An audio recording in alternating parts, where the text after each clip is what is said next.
India is a democratic country, यानी कि भारत एक लोकतांत्रिक देश है। Here is a government that is of the people, by the people, for the people. अगर सरल भाषा में समझें तो लोगों की सरकार या लोगों द्वारा चुनी गई सरकार। अगर हम प्रियम्बल की भी बात करें तो वो कहता है we the people of India have solemnly resolved to constitute India into a sovereign, socialist, secular, democratic republic। तो हम आज बात कर रहे हैं इलेक्शन कमीशन ऑफ इंडिया की। हेलो एवरीवन, मेरा नाम उर्वशी त्यागी है और आज हम बात कर रहे हैं analysis of election commission of India.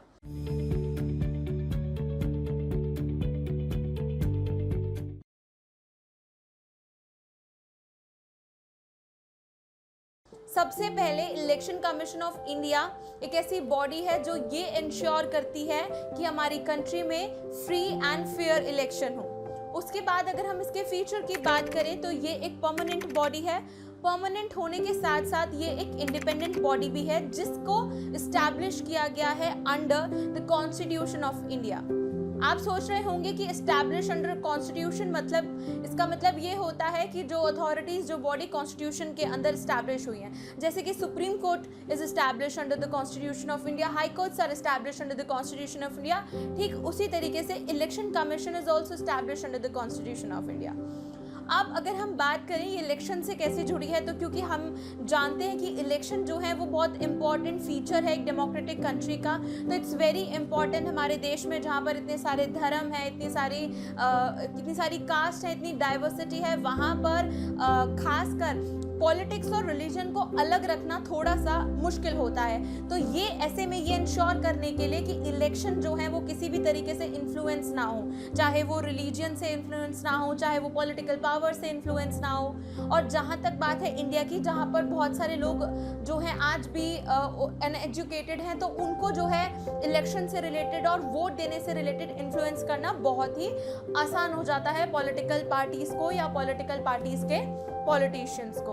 तो इसीलिए हमारे पास है इलेक्शन कमीशन ऑफ इंडिया, जिसका मेन वर्क है ये इंश्योर करना कि हमारे देश में, हमारी कंट्री में फ्री और फेयर इलेक्शन हो।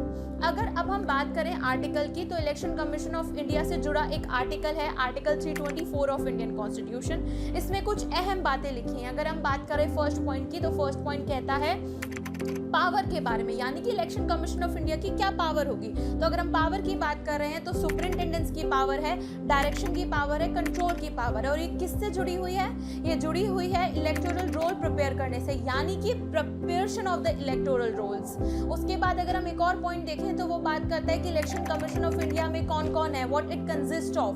तो ये कहता है कि election commission of India consist of chief election commissioner and such other election commissioner as specified by the president from time to time. यानी कि एक चीफ इलेक्शन कमिश्नर होता है। Initially election commission of India में एक ही election commissioner होता था। ये जो बाकी इलेक्शन कमिश्नर्स हैं इनका प्रोविजन नहीं था, लेकिन आज के टाइम पे एक चीफ इलेक्शन कमिश्नर होता है और उसके बाद बाकी इलेक्शन कमिश्नर्स भी होते हैं, जैसे कि स्पेसिफाई किया जाएगा फ्रॉम टाइम टू टाइम। उसके बाद अगर हम और प्रोविजंस की बात करें तो रीजनल कमिश्नर्स भी अपॉइंट होते हैं। उसके बाद जो है प्रेसिडेंट और गवर्नर रूल बना सकते हैं, प्रेसिडेंट और गवर्नर स्टाफ अपॉइंट कर सकते हैं, ताकि जो इलेक्शन कमीशन ऑफ इंडिया का जो वर्क है वो इजी हो जाए, so that the people can aid and help, the staff can help. तो इस तरीके की बातें आर्टिकल 324 लिखता है। इसके बाद एक अहम बात यह है कि इस बॉडी को, यानी कि इलेक्शन कमीशन ऑफ इंडिया को इंडिपेंडेंट क्यों रखा गया है। इंडिपेंडेंट इसलिए रखा गया है ताकि कोई भी पॉलिटिकल पार्टी या कोई भी पॉलिटिकल लीडर या अथॉरिटीज या जो लोग इलेक्शन लड़ रहे हैं वो इसको इंटरवीन ना करें, इसके काम को इन्फ्लुएंस ना करें, और ये बिल्कुल स्वतंत्रता के साथ काम करती रहे, ये इंश्योर कराने के लिए कि हमारे देश में जो इलेक्शन होते हैं वो फेयर हो। अब किन किन के इलेक्शन के लिए वो करती है, प्रोविजंस बनाती है, क्या मेक श्योर करती है। तो सबसे पहले तो पार्लियामेंट की इलेक्शन, पार्लियामेंट की हम बात करें तो lower house Lok Sabha, upper house Rajya Sabha. उसके बाद हैं प्रेसिडेंट और वाइस प्रेसिडेंट के इलेक्शन, फिर हैं स्टेट लेजिस्लेटिव असेंबलीज के इलेक्शन। तो ये इंश्योर करती है कि फ्री एंड फेयर इलेक्शन हो। तो ये है इलेक्शन कमीशन ऑफ इंडिया, जो कि इंडिपेंडेंट और परमानेंट बॉडी है जो एस्टैब्लिश हुई है under the constitution of India. हालांकि अगर आपके कोई स्पेसिफिक पॉइंट्स या क्वेश्चन है तो आप हमें कमेंट बॉक्स में टाइप कर बता सकते हैं। आई होप आपको ये वीडियो बहुत अच्छी लगी हो। लॉ सीखो की वीडियो देखते रहें, वीडियो शेयर करें और सब्सक्राइब करना ना भूलें। Thank you very much.